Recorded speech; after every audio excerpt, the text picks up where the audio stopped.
La matinée avait commencé comme toutes les autres. L'odeur du café qui infusait, la lumière du soleil filtrant à travers les stores de la cuisine, va le léger bourdonnement de Camille faisant défiler son fil d'actualité sur son téléphone près de l'évier. C'est alors que j'ai posé une question, ce fut comme craquer une allumette dans une pièce imbibée d'essence. « Dis, c'est quoi cette facture de la clinique ?» ai-je demandé en lui montrant mon écran. C'était passé sur notre compte joint, une clinique privée rue de la République. Elle s'est figée une seconde, puis s'est retournée lentement, s'efforçant de sourire. « Oh, ça, dit-elle d'un ton trop désinvolte, ce n'est rien du tout. » J'ai froncé les sourcils. « Tu es sûr ? C'est une clinique gynécologique privée. Tu vas bien ? » Son sourire est tombé comme un masque s'écrasant au sol. « Benoît, pourquoi est-ce que tu fliques le moindre centime que je dépense ? Tu n'as vraiment rien de mieux à faire que d'auditer ma vie. » J'ai marqué un temps d'arrêt. « Auditer ? Camille, je ne t'audite pas. Je m'inquiétais pour toi. S'il s'agit de santé, tu n'as pas à t'inquiéter de cette façon, pas quand ça s'accompagne d'un interrogatoire passif-agressif. Je t'ai juste demandé si tu allais bien, ai-je dit, la voix se crispant, j'ai pensé que tu étais peut-être malade ou inquiète, je ne t'ai accusé de rien. Tu n'avais pas besoin de le faire, a-t-elle rétorqué, tonton dit tout. Tu arrives toujours avec cet air calme posé, comme si tu étais au-dessus de tout, mais c'est toujours du contrôle. Tu essaies encore de me prendre en faute, n'est-ce pas? Cela m'a coupé le souffle. Quoi? Te prendre en faute de quoi? Elle s'est détournée brusquement, jetant son téléphone sur le plan de travail comme si elle ne pouvait plus le supporter. Mon Dieu, Benoît, tu ne dis jamais ce que tu penses vraiment. Tu ne fais que piquer provoquer jusqu'à ce que ce soit moi qui craque, après tu peux jouer les victimes. J'ai serré les mâchoires. Tu ne m'écoutes pas. Je ne suis pas en colère. Je suis confus. Je trouve un prélèvement médical je pose une question de base. Pourquoi agis-tu comme si je t'accusais de m'avoir trompé? Son expression a vacillé le temps d'un battement de cœur, puis une froideur s'est installée. Peut-être parce que tu n'as pas confiance en moi, dit-elle en croisant les bras, peut-être parce que tu m'observes sans arrêt. J'ai confiance en toi, ai-je répondu, mais en ce moment, je ne te reconnais pas. La façon dont tu me parles, c'est comme si j'étais l'ennemi. Et tu le es, a-t-elle murmuré. J'ai reculé d'un pas. Qu'est-ce que tu viens de dire? Elle n'a pas répondu, a juste attrapé son mug s'est dirigé vers la porte comme si la conversation était terminée. Non, ai-je dit fermement en me mettant sur son chemin, tu ne peux pas partir comme ça. Dis-moi ce qui se passe vraiment. Elle m'a fixé, le regard acéré, les lèvres serrées. Et pour la première fois en 5 ans de mariage, j'ai vu ce que c'était, pas de la frustration, pas du stress, mais du ressentiment. Laisse tomber, dit-elle, si tu m'aimes, tu laisses tomber. J'ai secoué la tête. Ce n'est pas comme ça que l'amour fonctionne, Camille. On ne largue pas une bombe dans nos finances pour ensuite exiger le silence. Elle a ricané. Ah, alors c'est une question d'argent maintenant. Non, ai-je dit, la voix montant d'un ton, c'est une question de nous. Tu caches quelque chose, la façon dont tu viens d'exploser pour une simple question le prouve. Le silence s'est étiré entre nous. Elle m'a contourné, la main tremblant légèrement en ramassant ses clés. Ne m'attends pas ce soir, dit-elle, elle était partie. Ce n'était pas la facture qui m'avait choqué, c'était sa voix, ce ton, comme si elle me haïssait. Je gère un bar dans le centre-ville de Lyon, sur la presqu'île. Ce n'est pas glamour, mais j'adore ça, les nuits tardives, les habitués, les histoires. Je rentre à la maison juste avant le lever du soleil la plupart du temps. Camille travaille le matin dans un cabinet dentaire, nous avons toujours réussi à accorder nos emplois du temps, nous croisant comme des danseurs dans une routine chorégraphiée au fil du temps. Je pensais que nous étions bien, pas de manière éclatante, mais bien. Maintenant, je me demande si j'ai dormi pendant un lent effondrement parce que ce qui venait de se passer n'était pas rien, c'était le début de quelque chose qui se dénouait. Ce soir-là, je suis rentré plus tard que d'habitude car j'avais pris le service d'un collègue qui avait besoin de sa soirée, n'importe quoi pour me distraire. L'appartement était sombre, à l'exception de la douce lueur de la veilleuse du couloir. J'ai enlevé mes chaussures de travail j'ai traversé silencieusement le salon. Le sac à main de Camille était toujours sur la console de l'entrée, son manteau était soigneusement posé sur la rampe, comme si elle était rentrée il y a des heures, comme si tout était normal, sauf que plus rien ne l'était. La maison semblait calme d'une manière pesante artificielle, le genre de silence qui attend que quelqu'un le brise. Je l'ai trouvée à l'étage déjà au lit, enfouie sous les couvertures comme si elle voulait y disparaître. Elle n'a pas bougé quand je suis entré dans la pièce, elle a continué à faire défiler des choses sur son téléphone, la lumière bleue projetant une lueur blafarde sur son visage. Je me suis changé en silence. Normalement, elle m'aurait demandé comment s'était passée la soirée ou aurait plaisanté sur les histoires du bar, mais ce soir, rien, juste cette lueur bleue froide ses doigts tapotant l'écran comme si elle était ailleurs. Je me suis glissé sous les draps à côté d'elle, prudemment, silencieusement. Ma main a effleuré la sienne, d'abord légèrement, puis j'ai tracé mes doigts le long de son bras, un geste lent familier.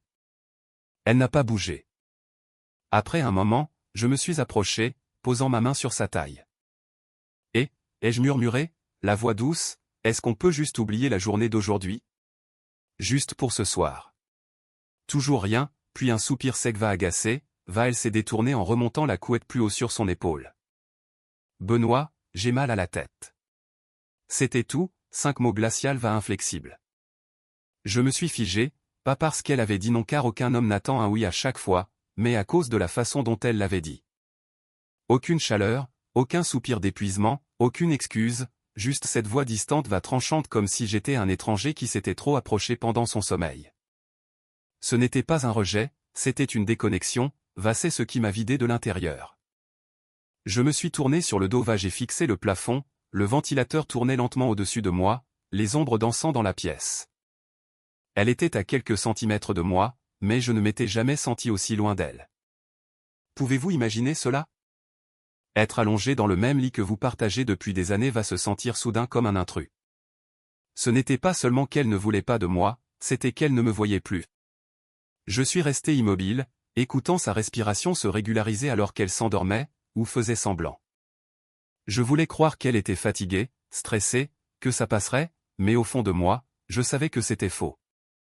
Quelque chose s'était fissuré ce matin-là, ce soir, j'ai vu la fracture s'élargir. Il ne s'agissait plus d'une fracture, c'était quelque chose de plus grand, de non-dit, désormais, cela vivait dans notre lit avec nous. J'ai essayé de fermer les yeux pour calmer mes pensées, mais son ton, sa distance sa colère résonnait sans cesse. Je n'avais jamais été parfait, mais je l'aimais j'avais essayé, Dieu sait que j'avais essayé. Et ce soir, pour la première fois, je me suis demandé si l'amour suffisait, car si elle pouvait se détourner de moi si facilement, vers quoi d'autre s'était-elle tournée? Je n'ai pas dormi cette nuit-là, pas vraiment, je suis resté là, le cœur battant, l'esprit en déroute, attendant que le soleil se lève pour répondre à une question que j'avais trop peur de poser à voix haute. La lumière du matin a filtré lentement à travers les stores de la cuisine, dorée chaleureuse, en total décalage avec le froid qui s'était installé entre nous. J'étais debout tôt, incapable de dormir, ayant tourné virer toute la nuit. J'étais là, pieds nus devant la cuisinière, faisant frire 2 œufs par habitude. Notre rituel du matin, ou du moins ce qu'il était autrefois. Je n'attendais pas de conversation, honnêtement, je n'étais même pas sûr d'en vouloir une, mais quelque chose en moi refusait de laisser le silence s'étirer davantage. J'ai servi les œufs, beurré 2 tartines je me suis assis seul à la table. Pas de musique, pas d'infos, juste le cliquetis de ma fourchette de mon couteau résonnant trop fort contre la céramique. Camille a fini par apparaître, déjà prête pour le travail, les cheveux attachés, le maquillage impeccable. Ses talons claquaient sur le sol avec la même précision qu'elle utilisait pour éviter mon regard. Elle a ouvert le frigo, a sorti un jus d'orange s'est servi un verre, toujours sans dire bonjour. Elle bougeait dans la cuisine comme si je n'existais pas. Puis c'est arrivé, le choc. Mon couteau a tapé le bord de mon assiette un peu trop fort. Ce n'était pas intentionnel, mais c'était suffisant. Elle s'est retournée brusquement. Tu es obligé de manger comme ça?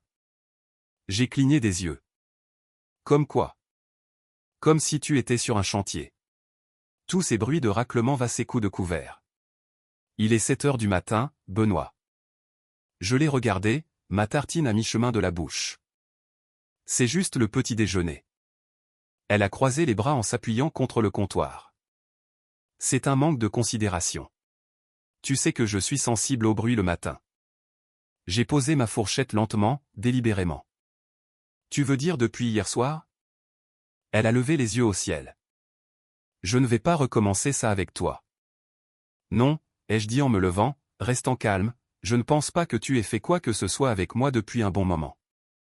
Son expression a vacillé un instant. Qu'est-ce que tu essaies de dire? Tu es en colère, ai-je dit, mais pas après la tartine, ni après la fourchette. Tu t'en prends à moi comme si j'avais fait quelque chose, mais tu refuses de dire quoi. Elle a secoué la tête avec un rire amer. Tu analyses trop tout ce qui se passe. Je me suis approché, la voix toujours basse. Je ne suis pas celui qui cache des choses. Ça a fait mouche. Ses lèvres se sont entr'ouvertes comme si elle allait parler, mais rien n'est sorti. J'ai insisté. Si tu ne veux pas parler, sois. Si tu es fatigué ou stressé, d'accord, mais ne me traite pas comme un étranger qui a fait irruption dans ta vie pour te rendre malheureuse. Benoît, non, je l'ai coupé. Tu te trompes de cible pour ta colère. Et si tu ne me dis pas ce qui se passe, alors je vais arrêter d'attendre des réponses. Silence. Un long silence. Pour la première fois, elle semblait prise au piège, ni furieuse ni défensive, juste figée. Puis elle a attrapé son sac à main sur la chaise, les doigts tremblant légèrement, s'est dirigée vers les escaliers. Je ne l'ai pas suivie, j'ai juste regardé ses talons claquer sur chaque marche avant de disparaître. La cuisine, autrefois notre refuge, ressemblait maintenant à une salle d'attente pour un diagnostic que personne ne voulait entendre. Et dans ce silence, quelque chose a basculé. J'avais toujours essayé de protéger notre paix, de m'adapter à ses humeurs, de trouver des excuses à sa froideur. Mais aujourd'hui, j'avais tracé une ligne, elle ne l'avait pas franchie. La foule de fin de soirée s'était enfin éclaircie. L'ambiance sonore diminuait. Je nettoyais le comptoir lentement, passant un chiffon sur le bois verni par habitude plus que par nécessité. Mes mains bougeaient, mais mon esprit était ailleurs. Le genre de journée que j'avais ne s'effaçait pas avec une bonne playlist une bière bien tirée. La cloche de la porte a tinté une dernière fois avant que je ne puisse retourner le panneau, fermé. Marc est entré, comme presque tous les jeudis. Un vieil ami, le même lycée, le même humour un peu bourru. Il était resté en ville lui aussi, marié, 2 enfants, gérant une boîte de BTP, un gars solide. Il s'est glissé sur le tabouret le plus proche de la caisse m'a lancé un sourire fatigué.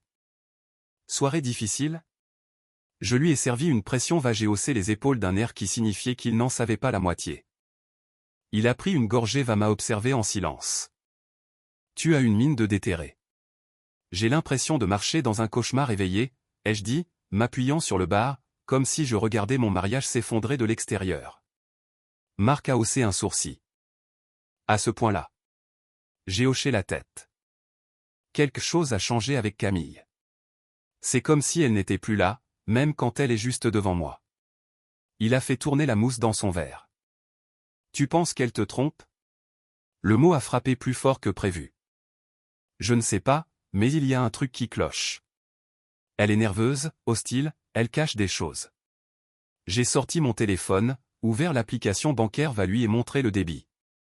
J'ai vu ça il y a quelques jours. Une clinique gynécologique. Je lui en ai parlé elle a pété les plombs, m'a traité de maniaque du contrôle. Marc a fixé l'écran, puis a levé les yeux vers moi. Une clinique privée pas son gynécologue habituel? Il s'est agité sur son siège, passant une main sur sa barbe de 3 jours. C'est pas bon signe. Je ne l'ai même pas accusée de quoi que ce soit, ai-je murmuré, j'ai juste demandé si elle allait bien elle a failli m'arracher la tête. Depuis, elle est fermée, froide comme de la glace. Marc a hésité, puis a eu un petit rire nerveux. Quoi? Rien, c'est juste que ma femme est devenue exactement comme ça quand elle était enceinte. Les sautes d'humeur, le silence, ce côté paranoïaque bizarre. Je me suis figé. Quand elle était quoi? Marc a tout de suite semblé regretter ses paroles. Je n'ai pas dit que Camille l'était, c'était juste une pensée, mais c'était trop tard. Le mot « enceinte » m'a percuté comme une goutte d'encre dans de l'eau claire. Ça colorait tout. Je me suis redressé lentement. Tu penses qu'elle est enceinte? Marc a levé les mains. Je n'ai pas dit ça. Je dis juste que si elle l'est, elle a peut-être peur de te le dire. Je l'ai fixé. On essaie depuis plus de 2 ans elle a arrêté d'en parler il y a un moment. Je pensais qu'elle avait abandonné. Il n'a rien dit, a juste bu sa bière, me laissant réfléchir. Mais si elle l'est, ai-je dit tout bas, elle ne me l'a pas dit. Et ça veut dire quelque chose. Marc a hoché la tête, la voix basse. Ça veut dire que tu dois découvrir la vérité. J'ai acquiescé, mais sans aucune force.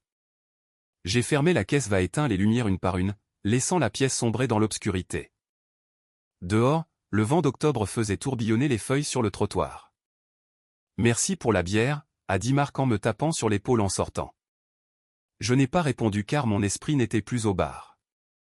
Il était dans une clinique tranquille à l'autre bout de la ville, sur une femme que je ne reconnaissais plus, va sur une possibilité que je n'étais pas prêt à nommer. Le lendemain matin, j'étais assis dans ma voiture devant l'adresse figurant sur le relevé, un bâtiment en briques situé entre un cabinet de chiropraxie et un studio de yoga. Il n'y avait rien de suspect, rien de dramatique, juste une plaque bleue discrète, centre de santé féminine de la favorite. J'ai fixé cette plaque pendant 5 bonnes minutes avant de sortir de la voiture. Je n'avais pas de plan, juste un besoin viscéral de vérité, une vérité que je ne pouvais plus demander à Camille. Le hall d'accueil sentait la lavande le désinfectant au citron, trop propre, trop calme. Une jeune femme derrière le bureau a levé les yeux m'a souri poliment. « Bonjour, je peux vous aider ?» J'ai hoché la tête en m'approchant du comptoir. « Oui, j'aimerais confirmer une visite.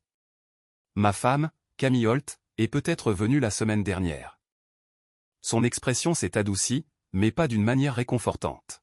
« Je suis vraiment désolé, monsieur, dit-elle doucement, mais nous ne pouvons divulguer aucune information sur les patientes sans leur consentement écrit, même à la famille. » J'ai forcé un sourire, essayant d'avoir l'air naturel. « Je comprends tout à fait.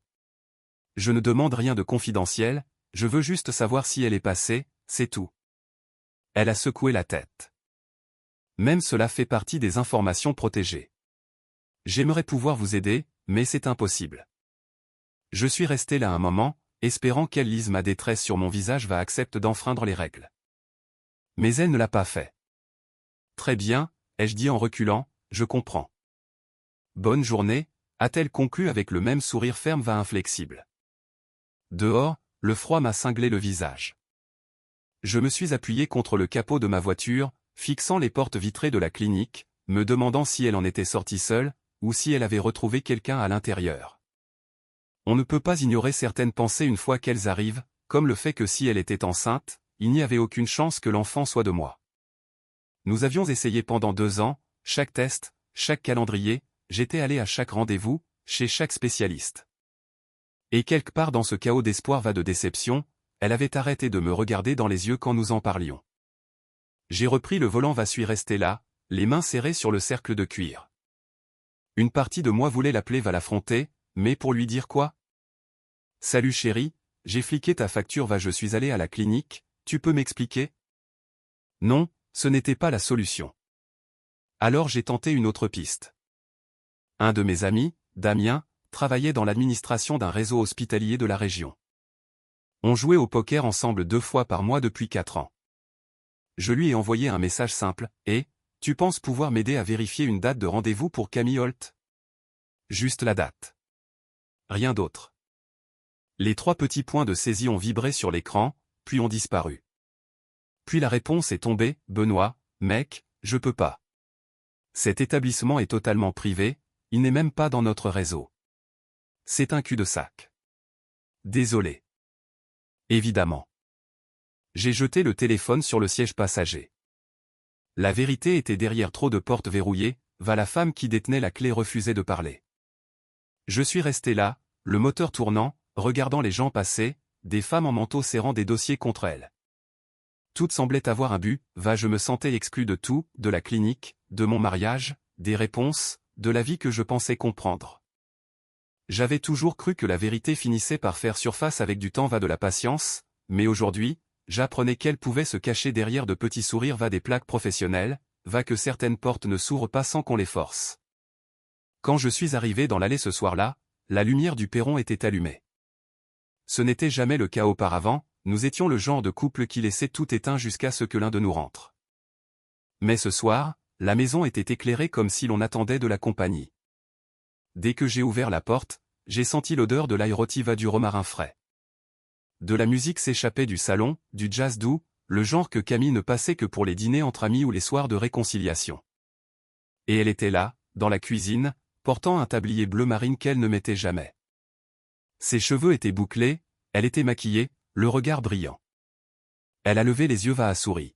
« Salut mon cœur », dit-elle comme si rien n'était jamais arrivé. Je me suis figé sur le seuil, encore en manteau. « Salut », ai-je répondu prudemment. « J'ai fait à dîner », dit-elle joyeusement en retournant vers ses fourneaux, « des pâtes avec cette sauce que tu aimes va du pain chaud. Je me suis dit que tu serais affamé après ton service. » J'ai accroché mon manteau je suis entré lentement. La table était mise, les serviettes pliées, les bougies allumées. C'était trop vite. Je me suis assis, l'observant bouger avec une grâce aisée, fredonnant doucement. La même femme qui, il y a quelques jours, me fuyait comme si j'étais un étranger. Maintenant, elle servait les assiettes comme si nous étions dans une publicité pour le bonheur.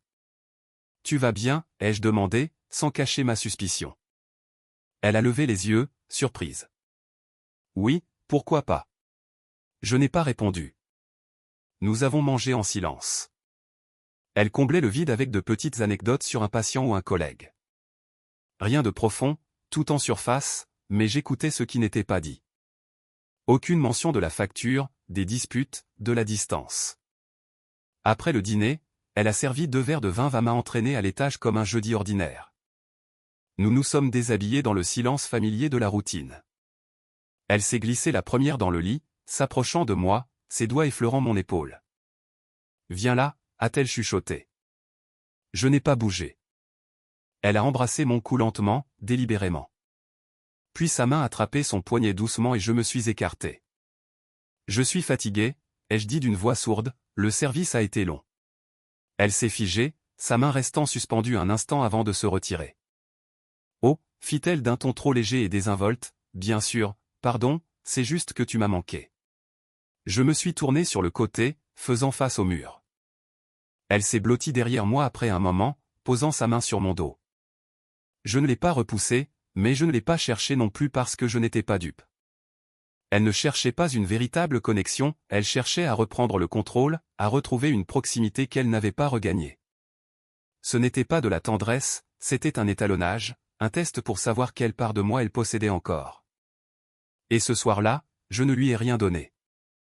Longtemps après que sa respiration se soit calmée, j'ai fixé l'obscurité, les yeux grands ouverts, le cœur battant avec une régularité glaciale.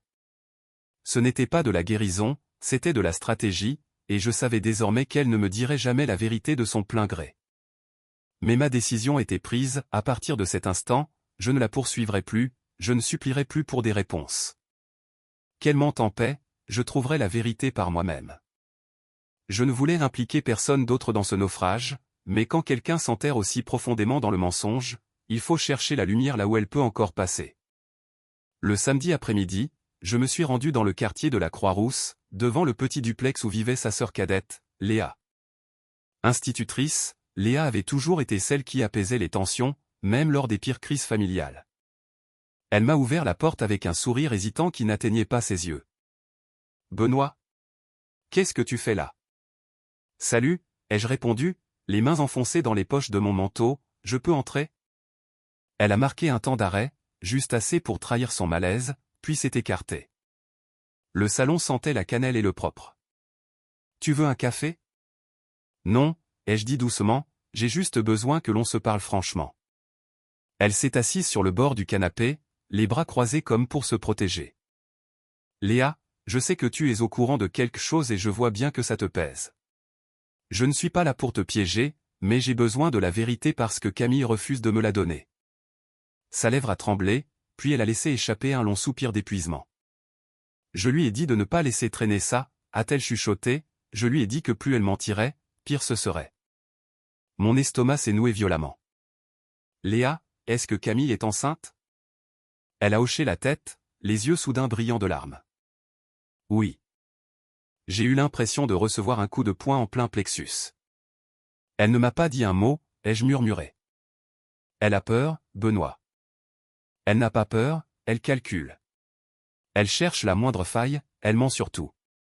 Pourquoi faire ça, à moins que, Léa a baissé les yeux.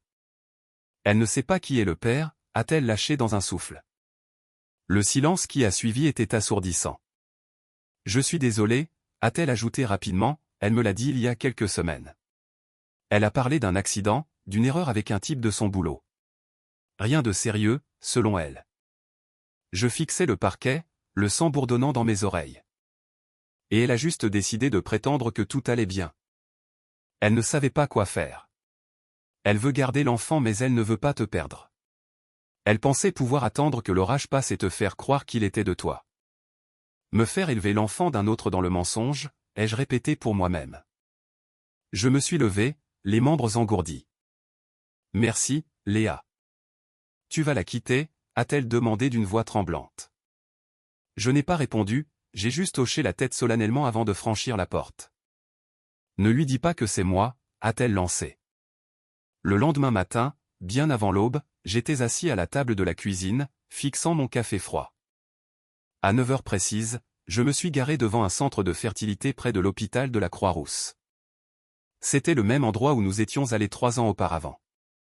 À l'intérieur, j'ai demandé un bilan de fertilité complet en urgence.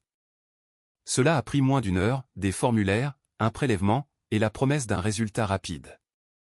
L'après-midi même, mon téléphone a vibré. Monsieur, a dit la voix neutre du biologiste, nous avons vos résultats. Votre échantillon montre une azoospermie complète. C'est-à-dire un nombre de spermatozoïdes nul. Une conception naturelle est scientifiquement impossible pour vous. Depuis quand, ai-je demandé, la gorge sèche? C'est une condition congénitale, monsieur. Cela n'a jamais changé. Je vois. Merci. J'ai raccroché et je suis resté immobile dans ma voiture, fixant le ciel gris de Lyon. Ce n'était pas un choc, c'était une libération par la preuve. Toute la pièce du puzzle s'imbriquait enfin. J'ai appelé mon ami et avocat, Daniel. Prépare la procédure de divorce, Dan. Je veux que ce soit rapide et définitif. Le soir même, elle avait préparé un dessert. C'est là que j'ai compris qu'elle allait tenter son va-tout.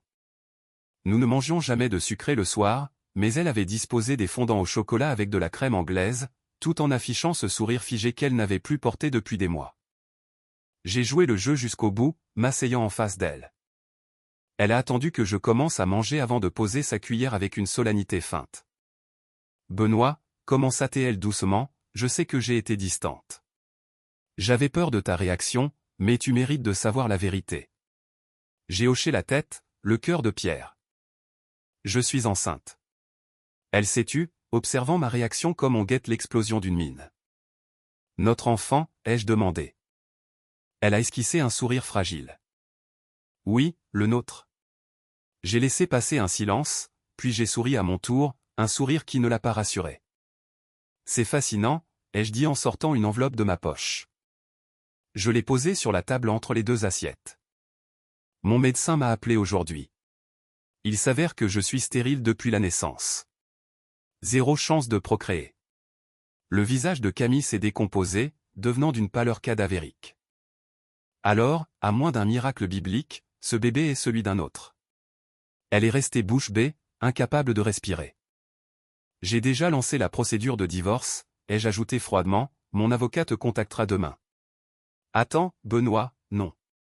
Ce n'était qu'une erreur, j'étais perdu, on ne se parlait plus, s'est-elle écriée en éclatant en sanglots. On peut encore arranger ça, je t'en prie, on l'élèvera ensemble. Je me suis levé, la regardant avec une indifférence qui me surprenait moi-même.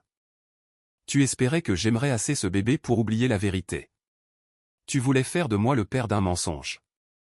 Le pire, Camille, ce n'est pas que tu sois allé voir ailleurs, c'est le scénario que tu as écrit pour m'emprisonner. Elle s'est effondrée sur sa chaise, le visage caché dans ses mains. J'ai déposé les documents sur la table. Je m'installe au studio au-dessus du bar. Ne me cherche plus. Le dénouement judiciaire fut rapide. Dans la salle d'audience du tribunal de Lyon, Camille était l'ombre d'elle-même. Mon dossier médical était irréfutable. La juge a prononcé le divorce aux torts exclusifs, me libérant de toute responsabilité légale envers l'enfant. À la sortie du tribunal, elle a tenté de m'arrêter une dernière fois sur les marches. Benoît, je pensais vraiment que si je te disais qu'il était de toi, tu resterais. Tu as sans doute raison, Je serais resté, ai-je répondu, mais tu as essayé de me voler ma vie pour couvrir tes fautes. J'ai descendu les marches sans me retourner, sentant enfin le poids de ces dernières années s'évaporer. Le lendemain, ma sœur Juliette est passée me voir. Tu l'as vraiment fait, a-t-elle dit en m'embrassant, tu es libre. Je le suis, ai-je répondu. J'ai compris ce jour-là que la dignité ne consiste pas à sauver les apparences, mais à avoir le courage de fermer la porte sur un mensonge, même si l'on doit recommencer à zéro dans le silence.